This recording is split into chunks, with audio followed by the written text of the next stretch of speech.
that's what it's all about for me with this. And I think this is such a good example because what you've just described there is a very streamlined scenario where you've got a contingent workforce program, an SOW management program operating alongside each other with this kind of like seamless links between the relevant technology looped up at the back end through, I believe it's Power BI on the reporting side.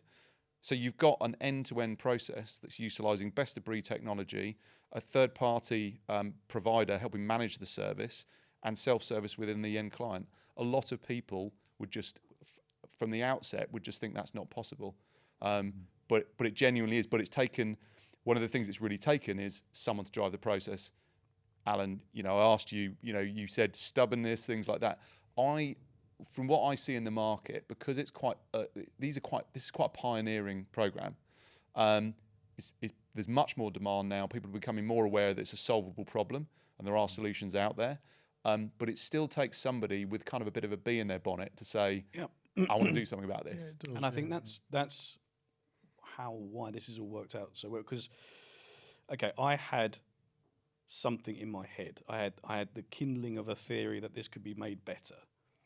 But it needed me to talk to Chris, who's got that, that engineering heritage, to kind of really apply the mechanics to it.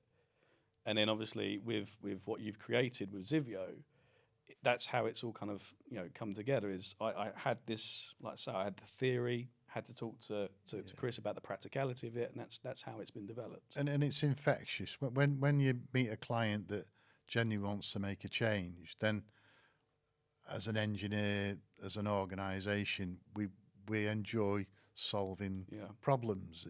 It's what we were saying before. You get a dopamine hit when the problem is solved, and we obviously speak to a lot of clients, and some are not as open to an innovation, and it can be frustrating. But when you find someone like Alan who's keen to try and to learn, and to learn together as well, because we've never done it before, eventually you get on a roll, and once you're on that roll, then you know it's going to be all right.